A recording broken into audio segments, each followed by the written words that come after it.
আসসালামু আলাইকুম ওয়া রাহমাতুল্লাহি ওয়া বারাকাতুহু। আলহামদুলিল্লাহ ওয়াসসালাতু ওয়াসসালামু আলা রাসূলিল্লাহ। সুপ্রিয় দর্শক, মাহে রমাদানের পবিত্র সময়ে আল্লাহ সুবহানাহু ওয়া তাআলার প্রশংসা আদায় করে প্রিয় নবী সাল্লাল্লাহু আলাইহি ওয়াসাল্লামের উপর দরুদ ও সালাম জানিয়ে শুরু করতে যাচ্ছি আমাদের প্রতিদিনের সিরাত ভিত্তিক আয়োজন লাভেলু নিবেদিত প্রতিদিন ইফতারে সিরাতে নববী। বরাবরের মতো আজকেও আমাদের স্টুডিওতে একজন মেহমান আমরা পেয়েছি, পরিচয় করিয়ে দিচ্ছি শুরুতেই। আজকে আমরা আলোচনা শুনব বিশিষ্ট লেখক ও গবেষক ডক্টর মীর মঞ্জুর মাহমুদ স্যার। আসসালামু আলাইকুম ওয়া রাহমাতুল্লাহি ওয়া বারাকাতুহু। ওয়ালাইকুম আসসালাম ওয়া রাহমাতুল্লাহ। স্যার, স্বাগত জানাচ্ছি আরও একবার আমাদের স্টুডিওতে। জাযাকাল্লাহু খাইর। বারাকাল্লাহু ফিক। দর্শক, সিরাতে নববীর উপর আমাদের এই আয়োজন, সিরাতের ভালোবাসায় আমাদের এই আয়োজন। আমরা আজকে আপনাদেরকে আলোচনা উপহার দেওয়ার চেষ্টা করব যার চরিত্র মাধুর্য দিয়ে তিনি গোটা বিশ্ব জয় করেছেন। আমরা আসলে সেই চরিত্র মাধুর্যের সেই আকর্ষণ থেকে আজকে কি কতটা দূরে আছি সেটা অনুধাবন করার জন্য আমরা জানার চেষ্টা করব রাসূল সাল্লাল্লাহু আলাইহি সাল্লামের সুমহান চরিত্র, তার ব্যক্তিত্ব, তার আচার ব্যবহার যতটুকুন বলা যায় আপনার মাধ্যমে আজকে আলহামদুলিল্লাহ, চেষ্টা করছি। আলহামদুলিল্লাহ, ওয়াসসালাতু ওয়াসসালামু আলা রাসূলিল্লাহ। বাদ, আমরা জানি যে রাসূলুল্লাহ সাল্লাল্লাহু আলাইহি সাল্লাম হচ্ছেন সাইয়্যিদুল মুরসালিন, নবীদের মধ্যে যিনি সর্দার বা সর্বশেষ নবী হিসেবে এসেছেন। তার চরিত্র মাধুরীকে আল্লাহ তাআলা পূর্ণতায় দিয়েছেন মানব মর্যাদার, মানব চরিত্রের পূর্ণতায়, যেটা আমরা জানি যে ওয়াইন্নাকা লাআলা খুলুকিন আযীম। ও নবী, আপনি মহান চরিত্রের উপরে অধিষ্ঠিত আছেন। রাসূলুল্লাহ সাল্লাল্লাহু আলাইহি ওয়াসাল্লামকে মানুষেরা প্রশ্ন করেছে, লেমা বুইস্তা, আপনি কেন এসেছেন, আপনাকে কেন পাঠানো হয়েছে? তিনি বলছেন, বুইস্তু লি উতাম্মিমা মাকারিমাল আখলাক, আমি এসেছি মানবতাকে চরিত্র মাধুরীর সর্বশীর্ষে পরিপূর্ণতা বিধান করতে আমি এসেছি। সুতরাং রাসূলুল্লাহ সাল্লাল্লাহু আলাইহি ওয়াসাল্লামের তিনি যে অসাধারণ এবং মহিমান্বিত চরিত্রের উপরে সুপ্রতিষ্ঠিত ছিলেন, এটি শুধু আমি আপনি আজকে এই ইফতারির এই মুহূর্তে আলোচনা করছি না। সবচেয়ে বিস্ময়কর হচ্ছে যে আমাদের সাধারণত মানুষ প্রশংসা করে বন্ধুরা, শত্রুরা না। আমার আপনার প্রশংসা কিন্তু শত্রুরা করবে না, তারা দুর্নাম করবে।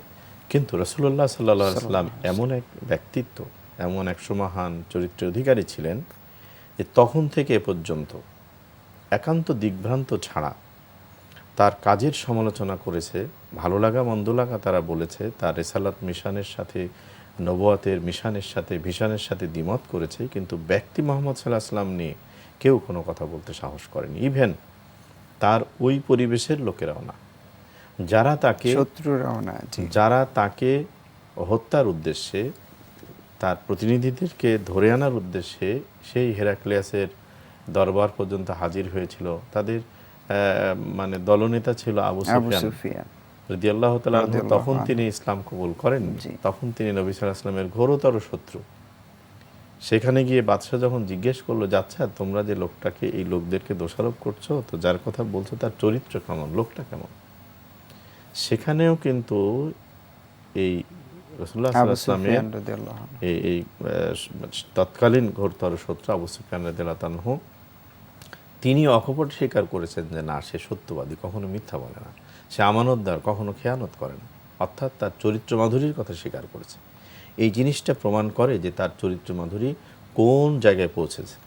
কোরআন কারিমে আল্লাহ তাআলা বলছেন, ওয়ারাফা'না লাকা যিকরাক, ও নবী, আপনার এই চরিত্র মাধুরীর মহিমান্বিত অবস্থান, এটিকে আমি শাশ্বত করে রাখার জন্য, আপনার স্মরণকে মানে চিরকালীন করে দেওয়ার দায়িত্ব আমি করে দিয়েছি। ওয়ারাফা'না, আমি সুউচ্চ করেছি, লাকা যিকরাক, আপনার স্মরণ মানবতার যুগ থেকে যুগান্তর, কাল থেকে কালান্তর করবে। অর্থাৎ পৃথিবীর শেষ সময় পর্যন্ত, যতদিন পর্যন্ত নবীজির রিসালাত এবং নবুয়ত থাকবে, ততদিন তার স্মরণ, তার মর্যাদা, তার চরিত্র মাধুরীর আলোচনা অব্যাহত থাকবে। অব্যাহত থাকবে মানে হলো কার্যকর থাকবে, গ্রহণযোগ্য থাকবে। এই যে আমরা আলোচনা করছি, আমাদের আলোচনার উদ্দেশ্য কী? যে নবী জীবনকে আয়নার মতো করে ভেবে সেখান থেকে আমরা বলতে শিখব, করতে শিখব, ভাবতে শিখব, লিখতে শিখব, জানাতে শিখব, মানে আমাদের জীবনের সকল কাজগুলো করতে শিখব।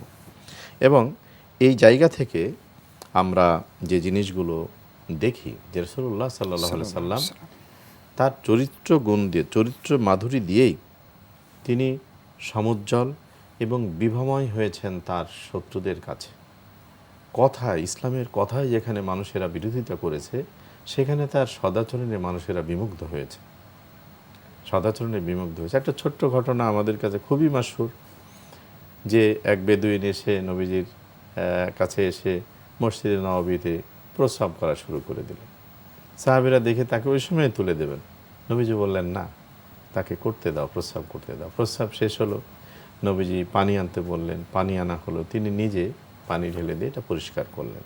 তারপরের মজার ঘটনা হলো, ওই বেদুইন আপনার করার পরে, এই ঘটনার পরে তখন সে বলছে যে আল্লাহ তুমি আমাকে আর মুহাম্মদকে মাফ করে দাও, আর ওদের আর কাউকে মাফ করবে না।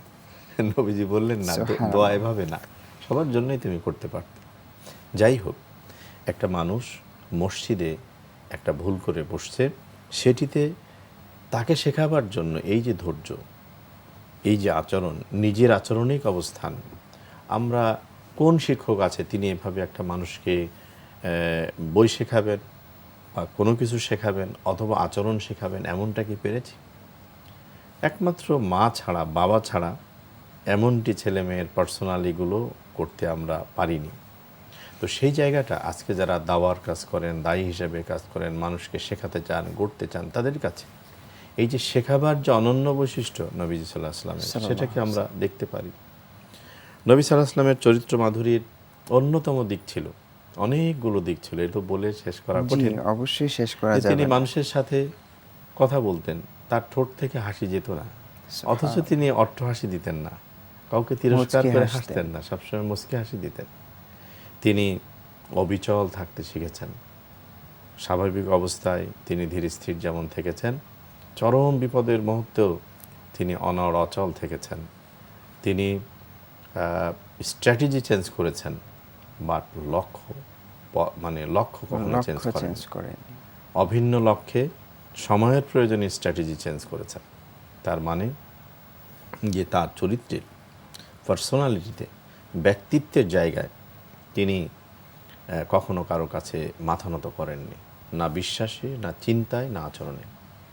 তিনি অনুকরণ প্রিয়তাকে কখনো আশ্রয় দেননি, বরঞ্চ তিনি নেতৃত্ব দিয়েছেন। অনুকরণ প্রিয়তাকে তিনি এমনভাবে মনে করেছেন, আমরা তার জীবন পড়ে বুঝি, এটা আমাদের উপলব্ধি, যে আলো, ছায়া যেমন কখনো আলোর আগে যেতে পারে না, কারণ ছায়া সবসময় পিছনে থাকে। তিনি ছিলেন আলোকবর্তিকা, সিরাজুম মনির। সুতরাং তিনি আলো হয়ে চলেছেন, তিনি কারো অনুসরণ করেননি। আজকের এই মুহূর্তে তার অনুসারী হবার স্বপ্ন আমরা যারা দেখি, উম্মাত হওয়ার স্বপ্ন যারা দেখি, তাদের উচিত যে আদর্শের জায়গায় যেন আমরা দেউলিয়া না হই, অনুসরণের জায়গায় যেন আমরা এমন কারো অনুসরণ না করি, এমন কোনো আলোর অনুসরণ না করি যে আলো কোরআনের আলো নয়, যে আলো রাসূল সাল্লাল্লাহু আলাইহি ওয়াসাল্লামের দেখানো আলো নয়। নবী শেখালেন সালাম দেওয়া, তিনি শেখালেন ফি আমানিল্লাহ দোয়া করতে শেখানো, তিনি কাপড় কিভাবে পরতে হবে, পরিচ্ছন্ন কিভাবে হতে হবে, বিদায় কিভাবে দিতে হবে, দুঃখ পেলে কি মানে এক্সপ্রেশন হবে, আনন্দে আপনার ওই ব্যক্তি কি হবে, খেতে হবে কিভাবে, ইভেন নখ কাটবেন কি করে সেটা শেখালেন, চুল কতটুকু রাখবেন, কিভাবে রাখবেন সেটুকু শেখালেন। সারাদিনের কর্মক্রান্ত শরীর নিয়ে বিছানায় গিয়ে যখন এলিয়ে পড়বেন তখন কিভাবে শোবেন, ডান কাতে শোবেন, কি বলে ঘুমাবেন, ঘুম থেকে উঠলে কি বলবেন, সব কিছু তিনি বললেন। উম্মার পরিচয় যদি আমরা রিগেইন করতে চাই, রিস্টাবলিশ করতে চাই, তাহলে অবশ্যই রাসূলুল্লাহ সাল্লাল্লাহু আলাইহি ওয়াসাল্লামের সিরাত চর্চার কোনো বিকল্প নাই, এবং সেটাকে খুব ভালো করে জানতে হবে, আয়নার মতো করে দেখতে হবে, আর জীবনের প্রতিটি সকাল এবং সন্ধ্যাকে সেভাবে পরিপালনের চেষ্টা করতে হবে। ইনশাআল্লাহ সেই লক্ষ্যেই আমাদের এই আয়োজন, আমাদের এই কথা বলা, আমাদের এই ব্যতিক্রমী উপহার দর্শকদের জন্য, আমাদের বাংলাভাষী মানুষদের জন্য। আশা করি ফলপ্রসূ হবে স্যার আপনার কথার মাধ্যমে। আজকে কৃতজ্ঞতার সাথে বিদায় নিতে চাচ্ছি। জাযাকুমুল্লাহ, বারাকাল্লাহ ফিক।